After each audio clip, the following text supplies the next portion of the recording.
Hello everyone, my self सी ए काजल डेरोलिया। हमने अपनी last class में देखा था कि पार्टीशन वैल्यूज़ क्या होते हैं और अब हमें ये डील करना है कि पार्टीशन वैल्यूज़ को हम कैसे कैलकुलेट करें। तो लास्ट क्लास अगर किसी की मिस हुई है तो उसकी लिंक आपको डिस्क्रिप्शन बॉक्स में मिल जाएगी और साथ ही साथ हमने मेजर ऑफ सेंट्रल टेंडेंसीज पे सारी क्लासेस कवर कर ली हैं, तो वो क्लासेस भी आपको डिस्क्रिप्शन बॉक्स में मिल जाएंगी। हमने मेजर ऑफ सेंट्रल टेंडेंसीज के नाम से एक प्लेलिस्ट बना दिया है, तो वो प्लेलिस्ट आप इजीली रन कर सकते हो। एंड इस प्लेलिस्ट में ओवरऑल हमने major of central tendencies cover किया है, जो कि CA foundation, CWA foundation, UPPSC, SSC CGL, GSO, UGC NET, MCom entrance exam, हर एक एग्जाम के लिए बहुत रेलेवेंट है, जहां हमने ओवरऑल कॉन्सेप्ट डील किया है। जैसे हमारा पार्टीशन वैल्यूज का क्लास कंप्लीट हो जाएगा, हमारा major of central tendencies complete हो जाएगा। आफ्टर दैट हम लोग उसके एमसीक्यूज डील करेंगे। तो एमसीक्यूज के पहले हमने पूरा डिटेल कॉन्सेप्ट डील किया है, तो वो पूरा कॉन्सेप्ट आप कवर कर लेना। तो आज की क्लास में हम लोग देखेंगे कि क्वार्टाइल्स कैसे कैलकुलेट करते हैं, if in case individual series हो, डिस्क्रीट सीरीज हो, कॉन्टिन्यूस सीरीज हो। नेक्स्ट क्लास में हम लोग डिसाइल कैलकुलेट करना सीखेंगे एंड नेक्स्ट टू नेक्स्ट में परसेंटाइल, क्योंकि यहाँ हमने सीरीज वाइज फॉर्मूलाज तो बताया ही है, साथ ही साथ उसके एग्जाम्पल्स भी लेंगे सो दैट आपको पूरा का पूरा कॉन्सेप्ट इसका क्लियर हो जाए। तो चलो फिर हम लोग अपनी आज की क्लास स्टार्ट करते हैं, जहां हम लोग सिर्फ बात करेंगे क्वार्टाइल की। देखो हमने लिखा है पार्टीशन वैल्यूज, और पार्टीशन वैल्यूज में तीन चीज़ें हैं, जैसा कि हमने लास्ट क्लास में बताया था, क्वार्टाइल, परसेंटाइल, डिसाइल। तो पार्टीशन वैल्यू का सबसे पहला स्टेप होता है कि first arrange the items in ascending order. सबसे पहला स्टेप ही यही होता है कि आप अगर पार्टीशन वैल्यूज कैलकुलेट कर रहे हो किसी भी सीरीज में, तो सबसे पहले आपको सीरीज को अरेंज करना होता है इन असेंडिंग ऑर्डर। यहाँ हमारे पास डिसेंडिंग ऑर्डर का ऑप्शन नहीं है। क्लियर? ये हमने लास्ट क्लास में बताया था कि क्यों नहीं है। अब देखो, अगर हम लोग क्वार्टाइल्स की बात करें तो क्वार्टाइल्स इंडिविजुअल सीरीज में कैसे कैलकुलेट होता है, डिस्क्रीट में कैसे होता है और कॉन्टिन्यूस सीरीज में कैसे कैलकुलेट होता है। देखो हमने यहाँ पे लिखा हुआ है कि अगर हम इंडिविजुअल सीरीज की बात करें, हमने लास्ट क्लास में बताया था कि क्वार्टाइल्स में तीन चीज़ें कैलकुलेट करनी होती है, Q1, Q2 एंड Q3। वहाँ हमने ये भी बताया था कि अगर हम क्वार्टाइल्स की बात करें तो सिंपली एक सीरीज को 4 इक्वल पार्ट में डिस्ट्रीब्यूट करने को हम कहते हैं क्वार्टाइल्स। अब देखो, अगर आपको 4 इक्वल पार्ट्स में डिस्ट्रीब्यूट करना है तो आपको कितना पार्टीशन करना होगा? नो डाउट 3 पार्टीशन करना होगा। तो Q1, Q2 और Q3 की आपको वैल्यू कैलकुलेट करनी होगी। तो अब देखो, इंडिविजुअल सीरीज में हम Q1 कैसे कैलकुलेट करेंगे, Q2 कैसे कैलकुलेट करेंगे एंड Q3 कैसे कैलकुलेट करेंगे। इंडिविजुअल सीरीज में हमारे पास क्या वैल्यू दी होगी? 1, 2, 3, 4, 5, सिर्फ और सिर्फ वेरिएबल की वैल्यू दी होगी। तो यहाँ देखो हमने मेंशन किया कि Q1 की वैल्यू अगर निकालनी है तो वैल्यू कैसे निकालेंगे? n+1 divided by 4 term. Basically Q1 और Q3 के लिए आप लोग इस तरीके से याद रख सकते हो, k n+1/4। अब पूछो k क्या होता है? k डिनोट करता है क्वार्टाइल 1, क्वार्टाइल 2, क्वार्टाइल 3 को। हमने अपनी ये लास्ट क्लास में बताया है कि जैसे क्वार्टाइल्स में क्योंकि 3 ही कैलकुलेशन कर सकते हैं, तो वो k से डिनोट करते हैं 1, 2, 3। बट Q2 किसके बराबर होता है? मीडियन के बराबर होता है। तो यहाँ देखो हमने लिखा है कि इंडिविजुअल सीरीज में Q2 को हम कैसे कैलकुलेट करेंगे? जैसे मीडियन कैलकुलेट करते थे। मतलब सिंपली हम देखेंगे n क्या है, ऑड है तो ऑड का फॉर्मूला लगाएंगे, इवन है तो इवन का फॉर्मूला लगाएंगे। तो होपफुली ये पॉइंट क्लियर होगा। फॉर्मूला अगर रिटेन करना है तो सिंपली इस तरीके से रिटेन कर सकते हैं कि Q1 एंड Q3 के लिए k n+1/4। और ये 4 क्यों है? क्योंकि क्वार्टाइल किसी भी सीरीज को 4 इक्वल पार्ट में डिस्ट्रीब्यूट करती है। और k अगर Q1 कैलकुलेट करें तो k की जगह 1 रखेंगे, Q3 कैलकुलेट करें तो k की जगह 3 रखेंगे। और n क्या हो जाएगा? Number of observation. जैसे अभी हमने बताया कि x है 1, 2, 3, तो नंबर ऑफ ऑब्जर्वेशन कितना हो गया? 3। एंड Q2 का कैलकुलेशन वैसे ही करेंगे जैसे मीडियन का करते हैं। तो चलो अब इसका एक न्यूमेरिकल देखते हैं सो दैट हमें ये पूरा का पूरा फॉर्मूला समझ में भी आ जाए और हम इसको इजीली रिटेन भी कर पाएं। देखो हमारे पास पहला क्वेश्चन है calculate Q1, Q2 and Q3, जहाँ पे हमारे पास एक सीरीज दी हुई है और बेसिकली ये सिर्फ वेरिएबल गिवन है x। तो नो डाउट ये इंडिविजुअल सीरीज है। और इंडिविजुअल सीरीज के केस में अभी हमने ऊपर फॉर्मूला बताया था, बट सबसे पहले हमने बताया था कि इसको हमें असेंडिंग ऑर्डर में अरेंज करना है। तो जब हम इसको असेंडिंग ऑर्डर में अरेंज करेंगे तो वैल्यू आएगी 6, 7, 8, 10, 12, 13, 14, 15, 17, 18, 20, 21। बस हमने इसको असेंडिंग ऑर्डर में अरेंज कर लिया। अब सबसे पहले Q1 के लिए फॉर्मूला क्या है? 1 n+1/4। n कितना है? 1 2 3 4 5 6 7 8 9 10 11 12, मतलब हमारे पास n कितनी वैल्यू दी है 12 टर्म, तो 12 प्लस 1 बाई 4 टर्म हो जाएगा। और हम कह सकते हैं कि ये कितना हो गया 13 बाई 4 टर्म, जिसको हम सॉल्व करेंगे तो वैल्यू आएगी 3.25 टर्म। अब इसमें बहुत बार स्टूडेंट कंफ्यूज होते हैं कि मैम इसकी वैल्यू कैसे निकालें। देखो इसकी वैल्यू कैसे निकालते हैं, पहले तो हम थर्ड टर्म ले लेते हैं। हम लिखेंगे value of third term plus जो भी पॉइंट के बाद वैल्यू आई है वो यहाँ लिखो 0.25, और क्योंकि यहाँ पे थर्ड टर्म आया है ना तो फोर्थ टर्म से थर्ड टर्म माइनस कर दो। ये ही इसका कॉन्सेप्ट है, या कह लो कि यही इसका तरीका है सॉल्व करने का। Value of fourth term minus value of third term. और ऐसा हम क्यों करते हैं ये भी यहाँ पे समझ लो, क्योंकि हमें 3.25 की वैल्यू चाहिए। अब देखो यहाँ पे हमने वैल्यू ऑफ थर्ड टर्म लिखा है, तो नो डाउट ये अगर हम ओपन करें तो 3 ही रहेगा, और 4 माइनस 3 कितना हो जाएगा 1, 1 से मल्टीप्लाई करें 0.25, तो ये कितना स्टिल रह जाएगा 0.25। तो नो डाउट इसको सॉल्व करने पे कितना आना चाहिए 3.25, जो कि आ रहा है। तो अब देखो वैल्यू ऑफ थर्ड टर्म कितना है 8 प्लस 0.25 एज इट इज रहेगा। वैल्यू ऑफ फोर्थ टर्म कितना है 10 minus value of third term. इसको सॉल्व करते ही हमारे पास आंसर आ जाएगा, जो कि आएगा 8.50। तो होपफुली ये पॉइंट क्लियर होगा कि इसको हम किस तरीके से सॉल्व करते हैं। हमेशा ये याद रखना कि जो पॉइंट के बाद वैल्यू दी है वो रखना, और जो टर्म हम कैलकुलेट कर रहे हैं, मतलब जो टर्म हम ले रहे हैं उसमें से एक टर्म माइनस कर देना, तो आपका आंसर आ जाएगा। ये मेरा पूरा सोल्यूशन था किसके लिए, इंडिविजुअल सीरीज में Q1 के लिए। अब हम निकालेंगे Q2। तो Q2 हमने पहले बताया कि जैसे मीडियन कैलकुलेट करते हैं, अगर हम यहाँ देखें तो हमारे पास नंबर ऑफ ऑब्जर्वेशन कितना है 12, मतलब इवन है ये, और इवन का फॉर्मूला क्या था n/2th टर्म, हम टर्म नहीं लिख रहे हैं, plus n/2 + 1th term divided by 2। हम सबको पता है कि क्या होगा टर्म होगा।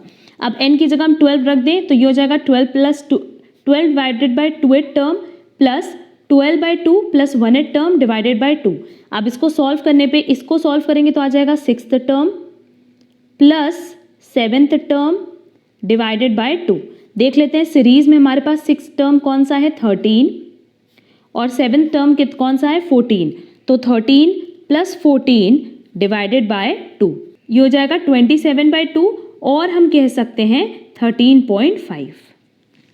होपफुली पॉइंट क्लियर होगा। सिंपली हमने क्या रखा, मीडियन का फॉर्मूला पुट किया है। और अब हम लास्ट इससे कैलकुलेट कर लेंगे Q3, जो कि बहुत ही ईजिली कैलकुलेट हो जाएगा। तो Q3 के लिए जो फॉर्मूला था वो था 3n + 1, n कितना है 12 + 1 डिवाइडेड बाय 4। बस ये टर्म आ गया हमारा 3 × 13/4 टर्म, ये पूरा टर्म है। अब इसको सॉल्व करने पे वैल्यू आएगी 9.75 टर्म।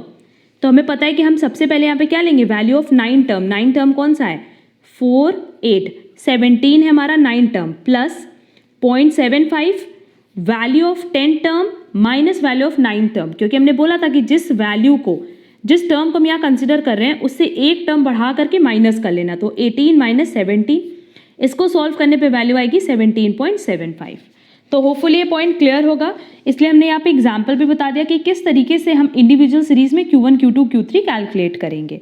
अब चलेंगे हमारे डिस्क्रीट सीरीज पे, पर उसके पहले देखो यहाँ पे अब इंडिविजुअल सीरीज बहुत अच्छे से समझ में आएगा कि Q1 क्या है n+1/4 टर्म, और Q3 क्या है 3n+1/4 टर्म। बट Q2 वैसे ही कैलकुलेट करेंगे जैसे मीडियन कैलकुलेट करते थे। तो होपफुली ये पॉइंट समझ आया होगा। अब हम लोग चलेंगे डिस्क्रीट सीरीज पे। देखो हमने डिस्क्रीट सीरीज में स्पेशली यहाँ पे स्टेप मेंशन किया है कि सबसे पहला स्टेप होता है हमेशा कि आप क्यूमुलेटिव फ्रीक्वेंसी निकाल लो। नेक्स्ट स्टेप होता है नंबर ऑफ ऑब्जर्वेशन निकालने का, जो नो डाउट क्या होगा समेशन ऑफ फ्रीक्वेंसी। क्यों, क्योंकि डिस्क्रीट सीरीज में मेरे पास वेरिएबल के साथ साथ फ्रीक्वेंसी भी दी रहती है, तो हम वेरिएबल को ना कैलकुलेट करके फ्रीक्वेंसी को टोटल करते हैं। And last step will be calculate quartile. Quartile के लिए क्या लिखा है kn/4। k क्या होगा, अगर Q1 पूछा है तो 1 होगा, Q2 पूछा है तो 2 होगा, और Q3 पूछा है तो 3 होगा। बट एट लास्ट जो वैल्यू आएगी वो इसी के बेसिस पे आएगी kn/4 टर्म। तो अब चलो इस पे भी एक एग्जाम्पल देख लेते हैं। सिर्फ ये सीक्वेंस याद रखना है, स्टेप्स। एक बार हम यहाँ रिवाइज कराएं कि डिस्क्रीट सीरीज अगर हमें कैलकुलेट करना है तो सबसे पहले no doubt series ascending order में होनी चाहिए, जो देखो है नेक्स्ट स्टेप हम CF निकाल लेंगे, मतलब फ्रीक्वेंसी का टोटल कर लेंगे। और ये चीज़ हमने ऑलरेडी मीन मीडियन मोड की क्लास में बता दी थी कि what is cumulative frequency. Next step है कि हम समेशन F देखेंगे, जिसको कि हम N बोलते हैं। एंड लास्ट स्टेप है Kn/4। अगर Q1 निकालना है तो K की जगह 1 रखना, Q2 निकालना है तो 2 और Q3 निकालना है तो 3। यहाँ पे बेसिकली हम Q2 को मीडियन की तरह कैलकुलेट नहीं करेंगे, बल्कि डायरेक्ट इस फॉर्मूले से कैलकुलेट कर लेंगे। तो देखो हमारे पास वेरिएबल ऑलरेडी असेंडिंग ऑर्डर में है। सबसे पहला स्टेप क्या है कि क्यूमुलेटिव फ्रीक्वेंसी निकालेंगे। ये हो जाएगा 6, 11, 15, 18, 20, 21। अब ये जो 21 है वो क्या है, फ्रीक्वेंसी का टोटल। अगर फ्रीक्वेंसी का टोटल करेंगे तो भी कितना आएगा, 21। तो जो नंबर ऑफ ऑब्जर्वेशन हमें चाहिए वो हमारे लिए क्या हो जाएगा, समेशन F, जो कि दिया है 21। अब देखो सिंपली Q1 कैलकुलेट करना है तो 1 multiply by 21 divided by 4। Clear, सीधे हमने फॉर्मूला क्या लगाया, Kn/4। अब इसको सॉल्व करने पे जो टर्म आएगा वो आएगा 5.25। तो अब ये चीज़ देख लो कि इसमें हम कैसे कैलकुलेशन करते हैं। 5.25 बेसिकली कौन सी क्यूमुलेटिव फ्रीक्वेंसी में लाई कर रहा है, 6 में। मतलब 5.25 विद इन 6 आ रहा है ना, तो इसका मतलब Q1 कितना हो जाएगा, 1। क्योंकि हम क्वार्टाइल किस में से निकालेंगे, वेरिएबल में से। ये तो हम फर्स्ट क्लास से बोल रहे हैं। Q2 is equal to 2 multiply by 21 divided by 4। इसको सॉल्व करके वैल्यू आएगी 10.5। और 10.5 6 में लाई कर रहा है, नहीं, 10.5 11 में लाई कर रहा है। इसका मतलब हमारा क्वार्टाइल 2 क्या हो जाएगा, Q2 कितना हो जाएगा, 2। होपफुली पॉइंट क्लियर होगा। वैसे जब हम Q3 कैलकुलेट करेंगे तो Q3 हम यहाँ पे कैलकुलेट कर दे रहे हैं। Q3 क्या हो जाएगा, 3 मल्टीप्लाई बाय 21 डिवाइडेड बाय 4। और इसको सॉल्व करके वैल्यू आएगी 15.75, जो कि बेसिकली लाई कर रही है 18 के विद इन, क्योंकि ये वैल्यू 15 है। 15 छोटी वैल्यू है 15.75 से, और हमें इससे बड़ी वैल्यू चाहिए होती, तो 18 के अंदर 15.75 लाई करेगा। इसका मतलब मेरे पास Q3 कितना हो जाएगा बेटा, 4। तो होपफुली ये पॉइंट क्लियर होगा यहाँ पे कि Q1 हो गया 1, Q2 हो गया 2 और Q3 हो गया 4। बेसिकली ये सारे क्वेश्चन हमने खुद से सेट किए हैं, इसीलिए अगर आप देखोगे ना तो स्टार्टिंग में Q1 आ रहा है और उसके बाद ही Q2 आ रहा है। अदरवाइज Q2 ये आता और Q3 ये आता, बट वो मैटर नहीं करता, हमें सिर्फ और सिर्फ फॉर्मूले का एप्लीकेशन बताना था। तो अब देखो यहाँ पे वही चीज़ लिखी है ना, सबसे पहले CF निकाला, फिर नंबर ऑफ ऑब्जर्वेशन निकाला और सिंपली हमने क्वार्टाइल कैलकुलेट कर लिया। तो डिस्क्रीट सीरीज में सिर्फ इतनी सी ही चीज़ थी। अब लास्ट देखेंगे कॉन्टिन्यूअस सीरीज। और कॉन्टिन्यूअस सीरीज में देखो सबसे पहला स्टेप अगेन सेम है कि CF निकालो। नेक्स्ट स्टेप भी ऑलमोस्ट सेम है, जहाँ पे हमें Kn/4 निकालना है। And last step quartile calculate करने के लिए वही फॉर्मूला यूज़ करना है जो हमने मीडियन के टाइम यूज़ किया था। लोअर लिमिट मल्टीप्लाई Kn/4, मतलब जो वैल्यू यहाँ लिखी है वही वैल्यू यहाँ लिखना है, माइनस एक क्लास पहले की CF डिवाइडेड बाय उसी क्लास की फ्रीक्वेंसी मल्टीप्लाई बाय I। अगर आपने हमारी मीडियन की क्लास की है तो आपको इसको कैलकुलेट करने में कोई प्रॉब्लम नहीं होगी, क्योंकि ये सेम फॉर्मूला है जैसा मीडियन में था। बस मीडियन में हमने यहाँ पे n/2 लिखवाया था, और क्योंकि क्वार्टाइल है तो क्वार्टाइल में हम हमेशा क्या कंसिडर करते हैं, Kn/4। क्योंकि क्वार्टाइल 4 पार्ट में डिस्ट्रीब्यूट करता है, इसलिए हम 4 को लेकर के चलते हैं। तो वही सेम पैटर्न पे हम इस पर भी क्वेश्चन देख लेते हैं, सो दैट आपको ये पूरा का पूरा फॉर्मूला साथ ही साथ लर्न हो जाए। देखेंगे लिखा है कैलकुलेट Q1, Q2, Q3। हमारे पास कॉन्टिन्यूअस सीरीज दिया है और कॉन्टिन्यूअस सीरीज अरेंज्ड दिया है। तो हमारे पास सबसे पहला स्टेप क्या हो जाएगा, CF निकालने का। निकाल लो CF। 5, 12, 20, 30, 42, 55, 69, 86। सेकेंड स्टेप क्या था, अगर हमें Q1 निकालना है तो सेकेंड स्टेप है Kn/4। K कितना हो गया 1, N कितना हो गया 86, क्योंकि यही लेना है, या फिर कह सकते हो फ्रीक्वेंसी का टोटल डिवाइडेड बाय 4। अब जब हम इसको कैलकुलेट करेंगे तो ये वैल्यू आएगी 21.5। अब देखो कैसे कैलकुलेशन करना है, क्या ये खत्म हो गया मेरा कॉन्टिन्यूअस सीरीज, नहीं, ये तो सेकेंड स्टेप था। थर्ड स्टेप में वैल्यू पुट करने के लिए पहले हमें क्लास निकालनी होगी, और ये देखो 21.5 कहाँ लाई कर रहा है, 30 में लाई कर रहा है। तो अब हम Q1 कैसे कैलकुलेट करेंगे, with the help of formula lower limit जो कि 30 है, प्लस Kn/4 की जो वैल्यू आई है दैट इज 21.5, माइनस जो यहाँ पे रहेगी ना वही एज इट इज यहाँ लिख देना है, माइनस इसके पहले वाली फ्रीक्वेंसी जो कि है 20 डिवाइडेड बाय इस क्लास की फ्रीक्वेंसी जो कि है 10 मल्टीप्लाई बाय क्लास इंटरवल, इसके बीच का गैप कितना है 10, बस अब इसको सॉल्व करते हमारे पास वैल्यू आ जाएगी। इसको सॉल्व करने पे जो वैल्यू आएगी वो आएगी 31.5। मतलब हमारा Q1 कितना हो जाएगा 31.5। इसी क्लास में मेरा Q1 लाई करेगा, बट Q1 की वैल्यू कितनी हो गई 31.5। तो होपफुली ये पॉइंट समझ में आया होगा। हमने यहाँ पे डायरेक्ट फॉर्मूले का एप्लीकेशन किया है। अब सेम पैटर्न पे हम Q2 कैलकुलेट करेंगे और सेम पैटर्न पे Q3 भी कैलकुलेट करेंगे। अब देखो Q2 कैलकुलेट करने के लिए सबसे पहला स्टेप क्या था, CF निकालना, निकाल लिए। फिर निकालेंगे Kn/4, K कितना हो गया 2, N कितना है 86 डिवाइडेड बाय 4। तो इसको सॉल्व करने पे जो वैल्यू आएगी वो आएगी 43। देख लेते हैं 43 कहाँ लाई कर रहा है। 43 लाई कर रहा है इस पर्टिकुलर क्लास में। बस अब यहाँ से हम Q2 कैलकुलेट कर सकते हैं, जो कि क्या होगा, लोअर लिमिट जो कि 50 है, प्लस Kn/4 की वैल्यू कितनी है 43, माइनस इसके पहले वाली frequency that is 42 divided by इस क्लास की frequency that is 13 multiply by class interval जो कि है 10। बस इसको सॉल्व करते हमारे पास वैल्यू आ जाएगी और इसको सॉल्व करने पे जो वैल्यू आएगी वो आएगी 50.77।